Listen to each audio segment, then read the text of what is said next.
Pessoal, nossa próxima etapa agora é fazer uma revisão sobre o plano cartesiano, tá?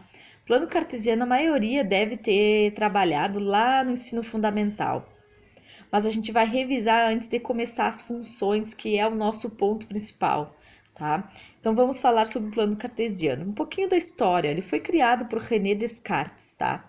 Ele consiste em dois eixos perpendiculares. Primeiro, perpendiculares forma um ângulo de 90 graus. Sendo que o horizontal, tá, que acompanha a linha do caderno de vocês, é o eixo das abscissas, que a gente chama do eixo do X. E o da vertical é o eixo das ordenadas, que a gente chama de eixo do Y. O plano cartesiano ele foi desenvolvido por Descartes, tá? Com o intuito de localizar pontos num plano. E o trabalho de René Descartes, ele se destacou porque ele fez a conexão entre a álgebra e a geometria, tá? Ele foi filósofo e matemático francês. Bom, tá aqui, ó, o nosso plano cartesiano. O eixo Y, que a gente chama de eixo das ordenadas, que ele recebe o nome de eixo das ordenadas, é mais comum a gente usar eixo Y. E o eixo X, ele recebe o nome de eixo das abscissas. A origem é o ponto 0 e 0. E ele é separado em quadrantes, ó, primeiro, segundo, terceiro e quarto quadrantes. Essa localização dos quadrantes, elas não mudam, tá, pessoal? Ela é sempre nessa posição, os quadrantes.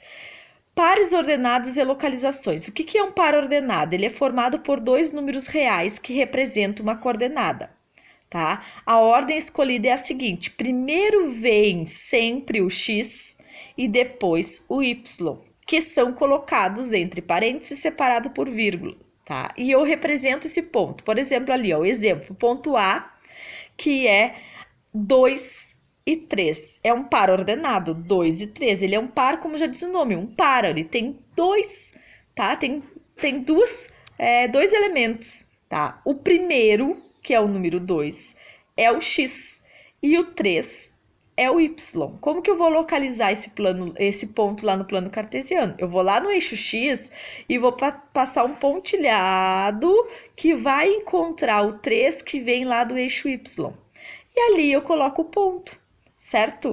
O ponto só existe quando tem x e y, tá? Um exemplo ali, ó. Ponto 3 e 4. O 3 é o x, que é a abscissa que a gente chama. O 4 é o y. Então, o 3 vem do eixo x, um pontilhadinho, encontrando o 4 lá no eixo y. E aí surge o ponto P, tá? Aqui, exemplo, represente no plano cartesiano os pares abaixo. Então, tem lá o A, 4 e 0. 4 e 0. O 4 é o x e o 0 é o y. Toda vez que um deles é 0, o ponto fica em cima do eixo. Do eixo, aquele que não é 0. Por exemplo, é 4 e 0. Quem é que é 0? O y. Então, o ponto vai ficar em cima do 4 no eixo x. Porque o 4 não é nulo. Quem é nulo é o y. O 1 e o 5, ó. O 1 do x e o 5 do y. Então, o ponto B vai aparecer. O lado número 1 vem um pontilhadinho que vai encontrar o número 5. Ali está o ponto B. Ó, o C, 0 e 3. 0 é o x, 3 é o y. Quem é que é o nulo? O x. Então, o ponto vai ficar em cima do eixo y, no 3. Aí, tu vai lá, vem marcar o 3 lá, ó, no eixo y e vai colocar o ponto em cima do número 3.